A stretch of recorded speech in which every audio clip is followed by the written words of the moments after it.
I'm here today with Kristian of Xentrix to talk about the new record, 7 Words, out November 11 on Listenable Records. How are you doing today? I'm doing good, yeah, thanks. Thank you for taking the time to chat about the record, to chat about the band, and let's start off with the sound on this album. What kind of goal, what kind of idea did you have coming into this record of what you wanted the sound and the experience, the album, to be for the listener? Well, we kind of wanted it to be an extension of the last record, really. We didn't want to try and reinvent ourselves too much, the last one was meant to be the album that we should have done back in 1992 to follow through Xentrix. So this feels like the fourth one. It feels like the fourth Xentrix record to me personally.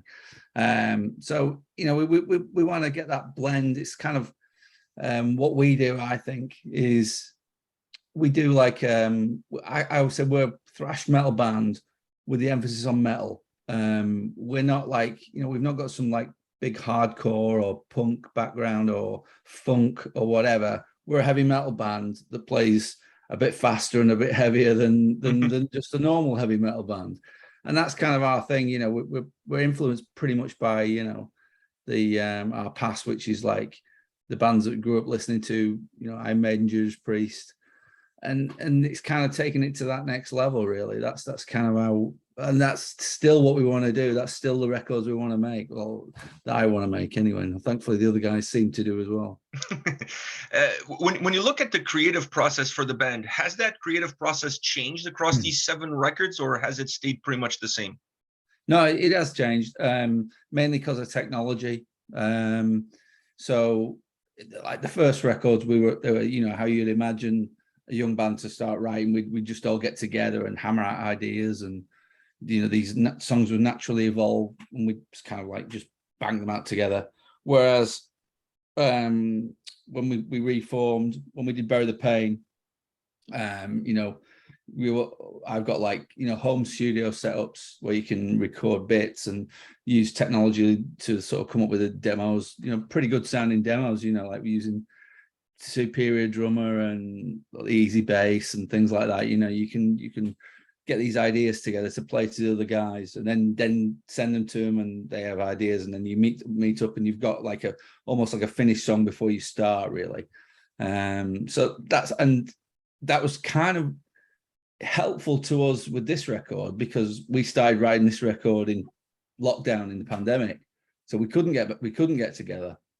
So, you know, that was like when that happened, it was like you know, probably the same as every other musician in the world. You just start writing music because there's nothing else to do. You know, in some ways it was a real help. You know, because you just kind of locked away for hours on end with your guitar and a computer. You know, and you can just start knocking stuff together. So pandemic for us in some ways was kind of cool. Yeah, it give you extra time as well. Where does the title come from? What's the meaning behind 7 Words? Well, with this record, with the last record, we had it written with our old singer. We had it written and recorded with our old singer, and our new singer Jay, when he came into the band, he pretty much just sang, and the sang over the old stuff. He sang the lyrics more or less that were there. But with this record, he pretty much written most of the words on this record, which I think is really cool, because it's one less thing for me to have to do, which is a good thing. And delegating. Yes, which I'm not very good at. I must confess.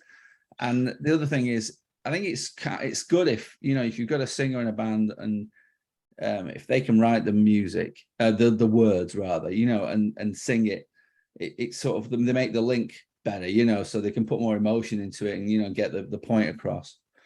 So I'm actually asking him about, well, when I do these interviews, what am I supposed to say? Because you wrote these words and I don't know what half of them mean.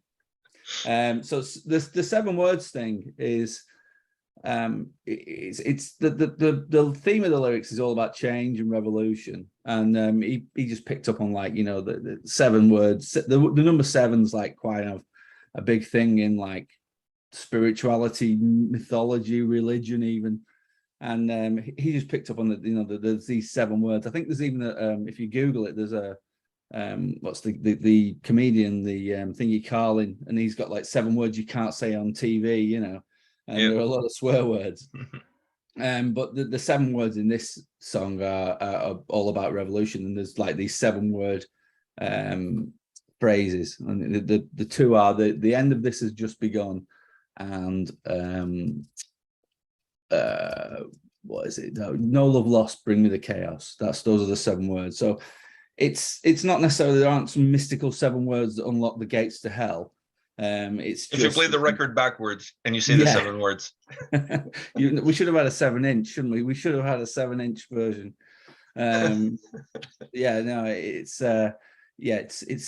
kind of, he just fell into this sort of like, I want to fall into the 7 sort of category, and then he's come up with this thing about revolution and change. So yeah, that's what it's about. So let me ask you now a question about something that I'm sure you're more aware of than the lyrics of the record, which is the feeling of this album. When I was listening to the record, the album feels very compact. It feels very balanced. There's really no pauses or breaks. It just rips all the way from start to finish. Are you building a record thinking of the genre that you're playing, or also thinking of how it feels to listen to Xentrix live and having that sense of continuity all the way through? No, unfortunately, the truth of the matter is we don't really always have a plan. So these things just naturally evolve. There might be a case where we might say, oh, hang on, let's not put those 2 together. When we're arranging the album after it's written. And there was maybe 1 song, or was it 2, that didn't end up on the record, that we demoed, we wrote, and we thought, now maybe that shouldn't be with that. It's too much like that one, or it's not good enough for that, for that record or whatever. But we generally don't have a plan. We don't think we want it to be like this type of thing. It's kind of naturally just evolves. We're a bit like that, really. We're a bit sort of like, let's just see where this all takes us, and not worry too much about what other people think, really. We just kind of like plow on and get it done, and then look back and go, yeah, that's fine, or no, let's move that around. It's kind of more an organic process for us than a pre-thought out one. When you mentioned earlier that you didn't want to reinvent the wheel, or reinvent yourselves, I should say, with this record. But when you play this album back now and you're able to listen all the way through, how much of this album represents the beginning of the band, and how much of this album represents the future of the band? It's a good question. I know I did another interview last week, and one of the guys said, oh, I was listening to the new record, and then I accidentally selected your first record and didn't realize I'd done that. And I was like, really? And he was saying this record felt more like we'd gone back to the first record. I don't necessarily think that's totally the case, but I kind of understand what he means, and I think it's more in line. I think the first 2 and then the last 2 seem to fit. Those are we've got 4 Xentrix records that fit together, I think, now. And that's in a way that was the idea when we wrote Bury the Pain. I wanted to go back to the first 2 records and carry on from there, really. So this is a natural progression after Bury the Pain. This is like, yeah, we've got a new guy in there, and this is his input into the record, So and I'm, his input's great, and he's really like adding a little bit of a new dimension to the vocals and the vocal patterns and the styles and stuff. So we're really pleased with that. But in the future, who knows? I would imagine, this is kind of like we set our stall out. This is probably what we're going to do. I mean, we're not going to go off and start doing the pirate version of this, or like I think nobody would want that, to be honest. No. That's funny. I kind of get what you're saying about those 2 records. When I was listening to this album, I felt that in terms of the sound experience that you guys created, the old Xentrix was there, right? Yeah. But in terms of the production behind it, it had more of the new Xentrix there. So, so I can see how people will feel the connection with the old albums, but at the same time, it doesn't sound like a record that was released in 1992. Do you know what I mean? Like, Yes. it has that ability to kind of navigate that fine line between bringing the old band into the future, if you will. Yeah, I mean, don't forget those first two records were done, you know, pretty quickly back in, you know, the 80s and 1990. So, you know, the technology to do this stuff was, you know, it was a lot more limited than it is now. You know, and also now, the last two records, you know, we've had Andy Snape to help us with that, you know, the sound of the band, and you know that certainly doesn't suck. It's great, you know. Andy knows what he's doing, you know. So in fact, he's the only person that because I'm quite controlling about this band, and he's the only exception. So he's the only person that when he says, no, I think you should do this, or I think this should sound like this, I'm like, okay, fine. You know, because I know if I go, no, I think it should sound like this, and I'll only go a week later, shit, I should have listened to Andy, you know. He knows his stuff. So, you know, I'm like, yep, fine. You if you think it should sound like that, then that's fine with me. So yeah, so you're right. The last two records, you know, they sound like modern metal, but the sort of the ideology and the sort of the songs are, you know, it's more akin to the sort of 1980s Xentrix thrash metal, you know. Now, guitar-wise, this album checks all the boxes as far as I'm concerned. How important is for you, or how do you define where you want in the mix those guitars to be so that they can drive the record, but not necessarily overtake everything that's happening within the record? I completely just let Andy do that. I mean, you're just playing.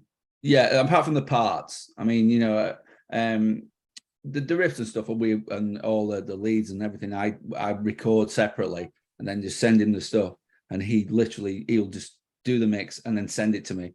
And you know, I mean, it's always fine. You know, in everything we've done with him, it's always fine. And he'll be going, do you think it should be this or this, or should I change this? And I'm like, mate, it sounds great, leave it. But yeah, the guitars, the only thing that's different about this one, if you're a guitar player, is so the last one we just did sort of more of a traditional one aside. So one guitar left, one rhythm guitars, one guitar left, one guitar right. This one's got two, so we track the guitars again, so that it's a slightly larger sound, which it works in some ways. You know, is different. There's pluses and minuses. I don't know necessarily which one I think is better or worse. We just did it to be different really this time. And I think this is, if you're into the technicalities of it, this is the first album I've ever used passive pickups. There you go. Wow, took you 7 records. Yeah, this is the first time they've all been done on like EMGs or Fishman pickups. So this is the first time we used Seymour Duncans on a record. So it's kind of like, you know, it was like, all right, we'll try this time. But apart from that, the records, you know, they're pretty much done all the same way. Now, this album also not only has great guitars that checks all the boxes, it also has great choruses. Are you guys trying to tell people that thrash metal is more than just riffing? Like you also need some catchy choruses for these songs to really spark the fire? Yeah, well, who doesn't like a catchy chorus? Come on, you know. Exactly. We're all big hair 80s hair metal band fans as well. You know, it's like no, I mean, it's good to have something to just latch onto. I think, you know, that's kind of what all of us like. You know, a bit of something. We don't want to be like huge sing along like the Final Countdown sort of choruses, you know, every time we write a song. But it's nice to have something, you know, that's kind of like our thing. That's our blend, you know. That's why I say we're a thrash metal. You know, we lean on the metal. We lean on the Iron Maiden, the Judas Priest, you know, the harmonies and the maybe a little bit of a chorus to just hook onto, you know. Yeah. If you want to listen to like the most extreme, brutal stuff, this is probably not the band for you. You know what I mean? But we do that blend of stuff, you know. Now, I know the lyrics on this record you outsourced Well, to a certain extent, Yeah. within the camp, but you delegated. Let me use the word Not really. delegate. You I delegated. did one. But how is the lyric process for a record like this? Do you guys look at the material that you have sound wise and then let the lyrics come to life based on that sound, or do you guys normally have some stuff written around, and when it comes time you go back into the vault? It varies with us. Sometimes that is the case. It'd be like, if it's a faster one, you want something that's more aggressive. If it's a slow one, you maybe want some sort of darker, moody element to it. Sometimes it's just something that you'll hear on TV or a film or a book, or something you'll read about on the internet, or something that's just going on in your head, that'll spark off a lyrical idea with us. Jay's pretty much the same. I know he would be writing lyrics all the time, and he'd be sending them to me, and then we'd meet up and start demoing the stuff, and it'd be like he'll have ideas how it'll go, and I'll throw my 2 pennies with it. He pretty much most of it is how he had it in his head. But it'd be the odd bit where I'd go, well, try it like this, or try that like that, or you've got too many words there, too many words, So yeah, but that's the lyrics always come after the music, always after the riff. It always starts with the guitar riff with us, always. I have to ask you about my favorite song on the album, which is Spitcoin. Right. I want to ask you how that song came about, but perhaps even more importantly, what does that mean? I don't know what it means, but I freaking love this track.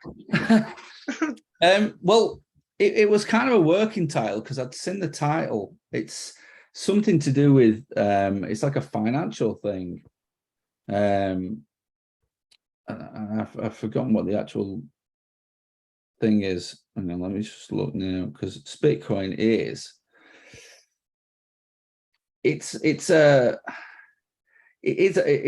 like a currency. Okay. Bitcoin's like, it's like Bitcoin, but it's like a currency thing. And it was like, I remember it was actually just a working title. And Jay, I had the title, and he came back. He's like, I've written some words to that. And I was like, no, but that's the working title. He's like, no, it's a thing. And you sort of stumbled on it, and he came up with this whole sort of like financial angle on it. Like a greed finance thing. Yeah, it's a great sounding track. Like, it absolutely rips. It really catches your attention musically first, and then once again we go back to those hooky choruses, and that track has a super hooky chorus. So you catch people's attention both ways, with the sound and then the chorus. Great. Oh, thanks. It's nice to hear that people, because we've had these songs quite a while, because we finished writing them over a year ago. Oh, wow.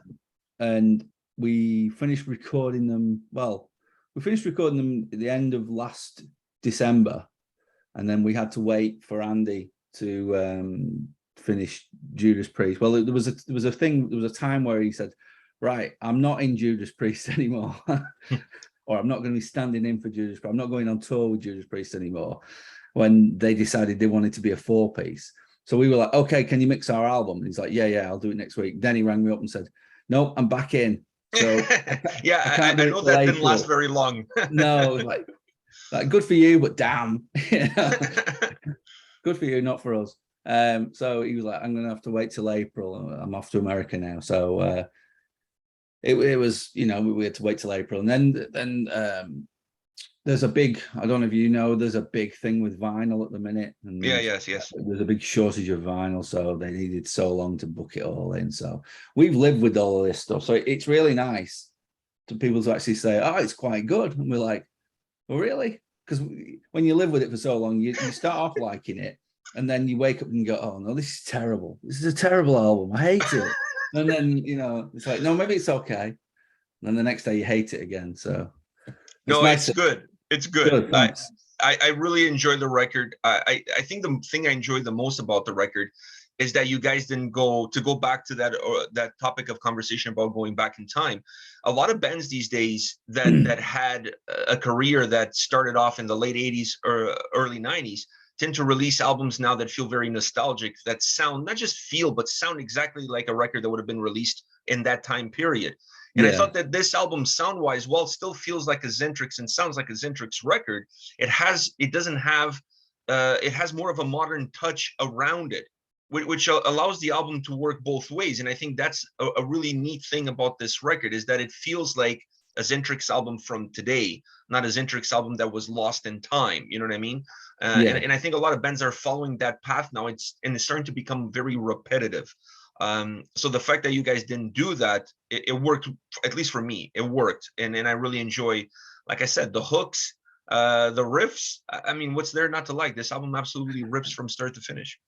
Thank you very much. That's music to my ears, but that's, yeah, it's great to hear. I mean, it'd be weird for us to try. I mean, to be fair, thinking about it, we did actually, on the last record, we did the record with Chris, our old singer, and then we re-recorded it with Jay, and then we decided that we'd go and we did one track, how we used to do stuff. So like you say, it's a nostalgia thing.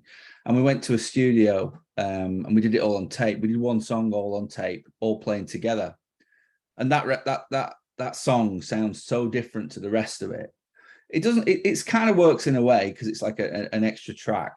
But I think if we'd have done the whole thing like that, like you say, it would have just gone back too much to the sort of nostalgia vibe, you know. It's good that you can do that type of stuff and you get some of the sort of natural live vibe going, which is what we were after. But you know, people, like you say, people want to hear that sort of more modern sounding, rounder production that's like more in your face, you know. That's a little bit more thickness, you know. Yeah, you know, and it's important that the sound. I mean, in heavy metal, the sound, the production, the sonics are really important. You know, they're not to be taken. The songs are important. Don't get me wrong, songs are the most important thing, but the sonics are really important because people want to feel that music. They want to get they want to get that sort of edge out of it. Yeah, you know? that jolt. Yes, yeah, definitely. Now, with all of the experience, all the records that you guys done, what do you see as some challenges that you face now making this album that perhaps weren't there in the beginning? We've talked the other way around on how much better things have gotten through technology, but the other way around in terms of how the business is now, does that create challenges that you didn't have before? I think the biggest challenges for us are aches and pains and getting over the age. You know? It's like it's harder work, you know. Like doing gigs is tougher. Also, you know, mixing in everyday life, you know, because I was the youngest in the original band. I'm not the youngest now because Chris, our bass player, was 4 when the first album came out. So he's the youngest. But I mean, he's almost 40, he's 39. So, you know, some of the issues you've got are like, you know, balancing home life and, you know, trying to get that going with the band and everything.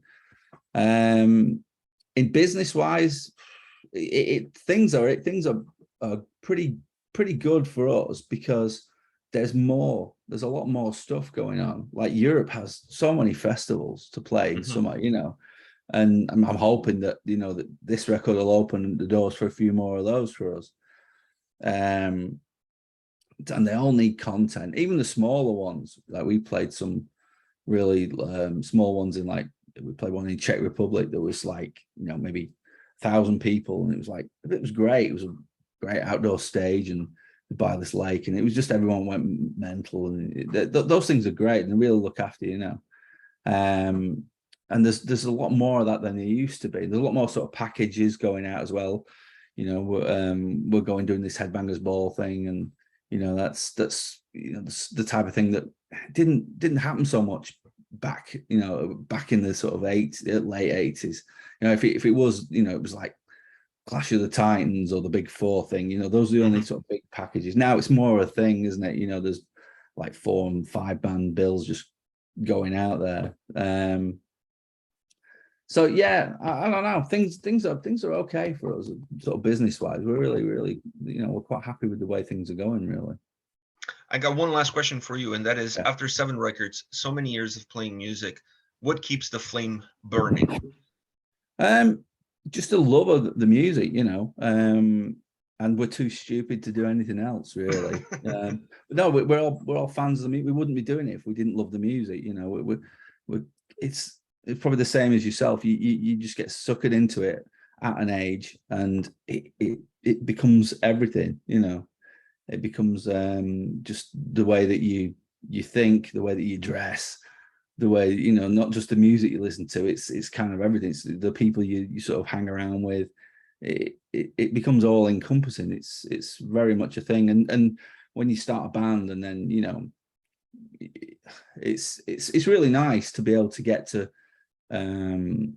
reach out and reach all these countries and people that, you know, you had no idea that like your music, you know. It's really humbling, really, you know. It's quite wow, you know.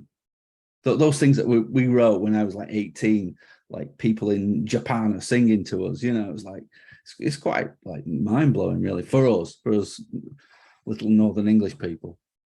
Yeah, you guys are you guys have had an incredible run, and I was really happy to see another record from you guys coming out, and I wasn't disappointed. So great album. Congratulations on the record, and thank you for taking the time today to talk to me about Xentrix and about the new album. I must say, I discovered you guys with Kin back in '92. Wow. Right. A little Portuguese kid in a small fishing village listening to Xentrix.